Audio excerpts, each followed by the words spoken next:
Okay, everybody. Now for our ongoing adventure in Orot Tshuva of Rav Kook. We're in Parak Daled, the fourth chapter, and subsection Yud. So yesterday we saw that Rav Kook said that our sages say in the Mishnah that right when we're about to be in the time of Mashiach, that there's going to be a lot of chutzpah. Chutzpah yaske. It's going to be a tremendous amount of chutzpah. Now, what does that mean? So Rav Kook explained that chutzpah is the assertion of self, right? It's self-interest, self, where the center of gravity is me, right? So in pre-enlightenment times, when the people were willing to just do what they're told, accept authority. So at that point, then just doing this and doing that could have been an acceptable way of living. But when chutzpah becomes a central theme for the way people live their lives, then it has to make sense. They need the motivation of having a justification for doing things, right? A justification which resonates with their own sensibility, their own brain, right? Because chutzpah means I want to do things that I'm motivated to do because they serve my interest or somehow identify with it, right? That's what chutzpah is. So Rav Kook explained that the type of chutzpah which will exist before Mashiach comes will demand understanding of how all the details are connected with the general. And that there is no, I'm just actually translating right now, and that there is no detail that is not tied in with the great principle, which then can somehow assuage the mind, right? In Hebrew, lahaniach et hadat, lahaniach, to give it menucha, right? Rest, to let the mind identify with it and be motivated and put it at ease. Okay, so I just want to explore this just a wee bit further. Rav Kook is going to talk about this more, but I just want to bring this down, as they say. If you tell somebody that Shabbat is an amazing thing, because Shabbat is a time when we can disconnect from being slaves to technology, turn off the cell phones for 25 hours, return to our humanity, a time when a family can be together, not be distracted, have a meal. How about 3 meals together, when the focus can be on the meaning of life rather than on the rat race? So yeah, I'd say most people that have any kind of sanity left in them, there's probably a few people like that in the world, would say, hey, I'll take several of those. That sounds good. What's that thing called? Shabbos. Oh, I'll take 2. Okay, that sounds great. The only problem is if you say, well, okay, now if you want to make tea on Shabbat, so you got to pour the hot water into a vessel, and then depending upon the different ways, then pour it into another vessel, then put the tea bag in it, or whatever. People do different ways. So people say, whoa, wait a second. Like, what does that have to do with those amazing, beautiful ideas that you just discussed, right? If you say, hey, you know what? We have something that's called Tarta Mishpacha, the loss of family purity, and it preserves the intact families. It preserves faithfulness between husband and wife. It keeps the magic and chemistry of the marriage alive. People say, yeah, wow, that sounds pretty good. But then if you start to discuss the details of the halacha, like, what?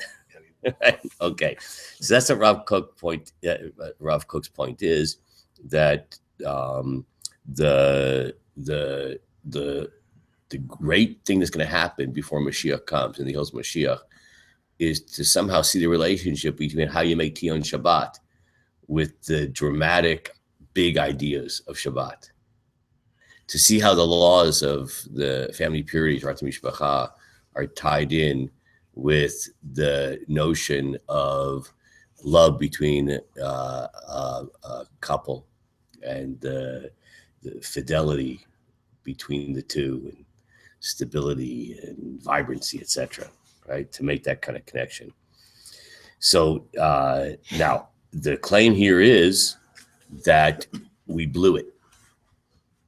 That over time there was a kind of over focus on, or put it this way, that's not the right way to say it, neglecting of the larger picture, left just the details, and the contemporary sensibility has a hard time with just the life of details. So let's read on now. Vim haya olam osek ba'ora shel Torah. If the world would have engaged with the light of Torah, b'midah zo shetit gadel haneshama haruchanit, in a way that the spiritual aspect of the person would be able to become more expansive and grow, ad kadei hakarat kishua ro'ui shel pratim klalim haruchanim, until the person would be able to recognize how the details are connected with the big ideas. Hayta tshuva, there'd be tshuva. People would rush to keep Shabbat. People would rush to keep Torah Mishpacha. People would rush to observe the Torah and to embrace the covenant with Hashem. So it would all make sense to them. They'd be motivated. The tikkun haolam, there would be a rectification of the whole world, haba'i tavayada, which would come along with the tshuva of the individuals. Mofia v'yotza el hapol, the whole world would be redeemed. Because as we would do teshuvah, we would schlep up, we would drag up the whole world, the whole universe, as we would be motivated to embrace in a holistic way the Torah. But something terrible happened. About kevan shahit rashlut garma, there was a kind of irresponsibility. A rashlan is someone who's irresponsible, who neglected their duties. I don't know what the word for in the English translation there. Does anybody see that? That hit rashlut garma. Does anybody see the English translation there? Anybody see where we are? Garma is a cause. Yeah. No? Just look in the English translation. I'm just curious how the translator translated it. You see the paragraph that we're on in the English translation? The second paragraph of. Here, Zev, can I see it for a second? Yeah. So he says here, apathy. Okay, I'm not sure that that's the best translation. He says apathy. I wouldn't translate as apathy, but a kind of a failure to act properly. So it brought about she'ur Torah pnimit, that this light of the inner aspect of Torah, hataun romamut ukdushatzmit, which requires a tremendous loftiness and holiness, lo hofia ba'olam karu, it didn't appear in the world properly, right? There's this term, that's a good term to use, pnimiyut haTorah, the inner aspect of Torah. The inner aspect of Torah is the big picture, to understand how the details are connected with the larger picture.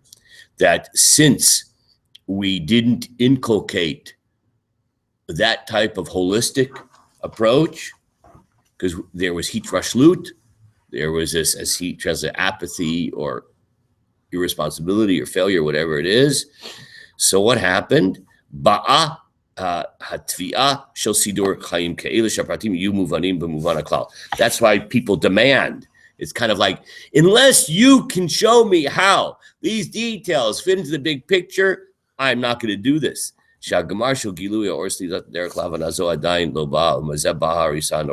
And because of this failure to connect the details with the big picture came a harisan nora'ah. That's very strong language. You know what laharos means?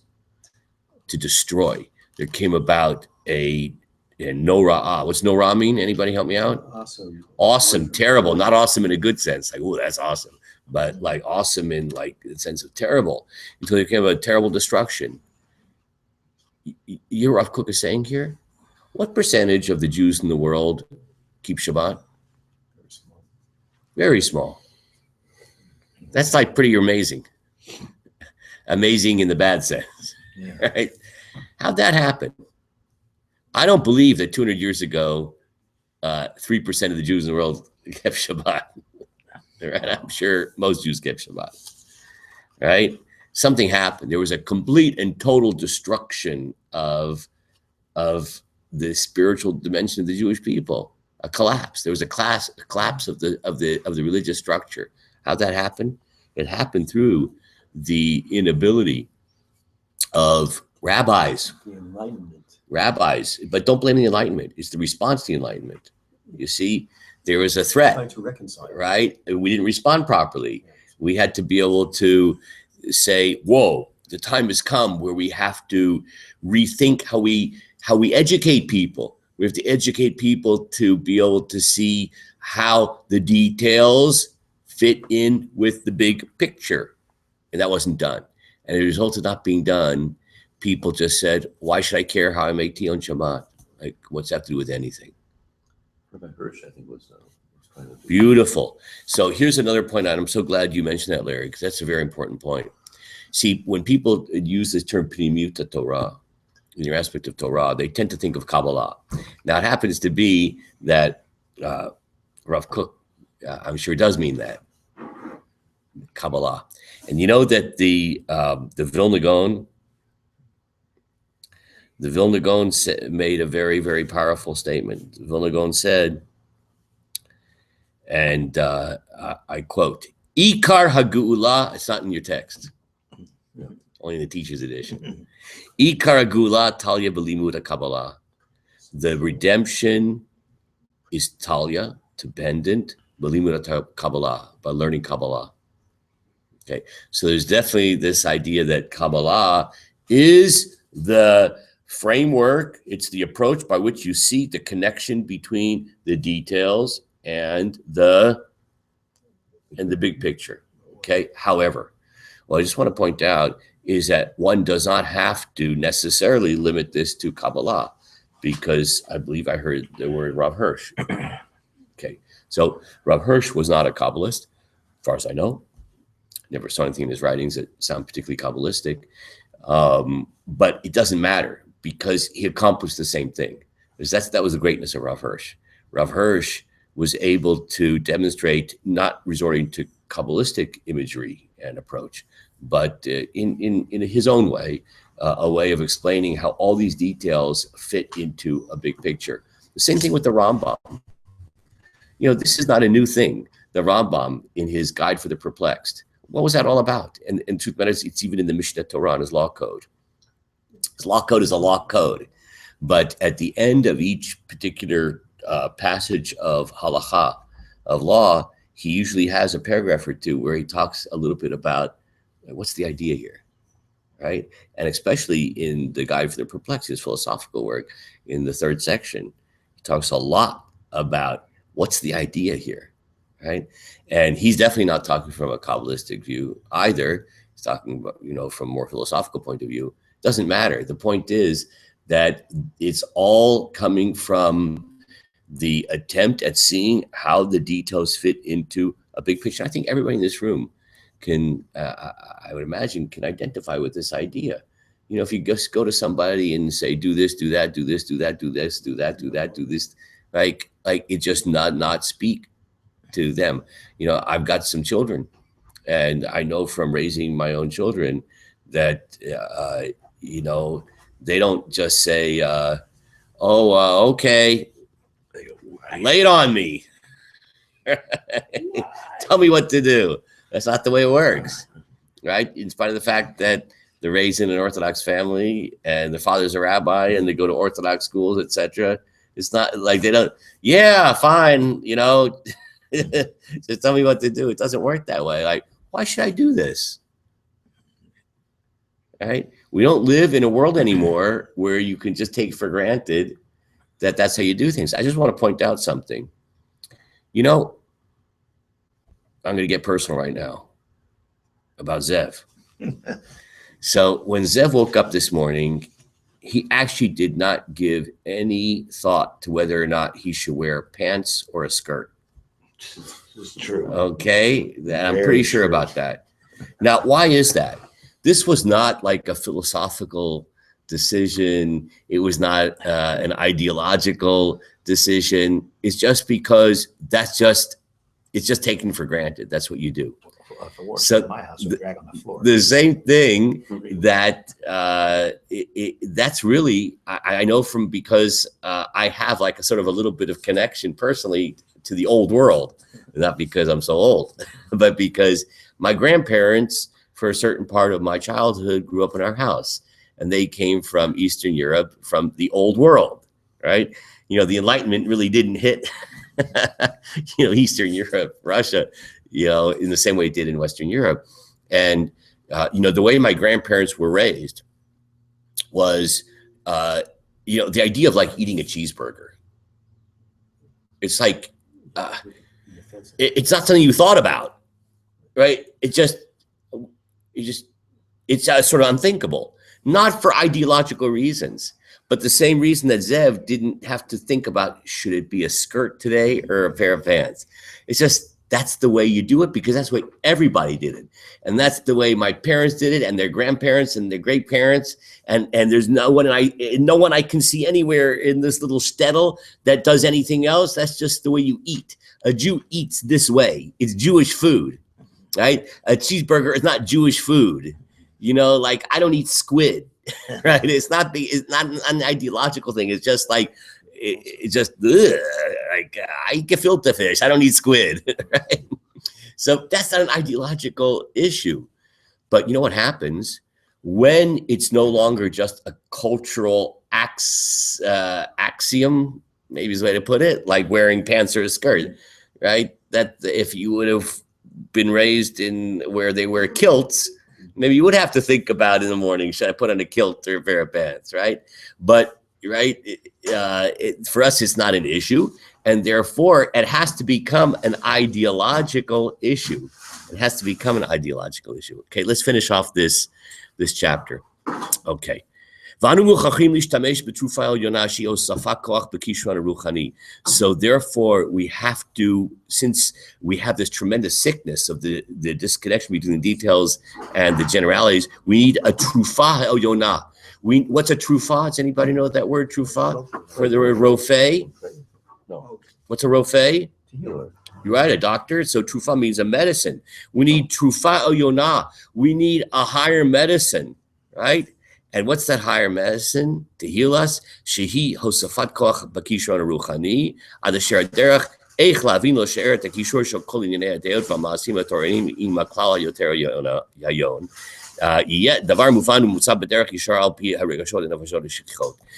The trufa is to start to learn those systems which show how the details are connected with the big pictures which motivate us. And when we do that, there will return the power of spiritual life and of practical life, right? The details and the generalities, and ubedaya, and the way one conceives of things, it'll reappear in the world. A integration of those elements will reappear in the world. Utshuva klalit tachel latetet priya, and this general tshuva will bear its fruits. And with that nice idea, we will end for today.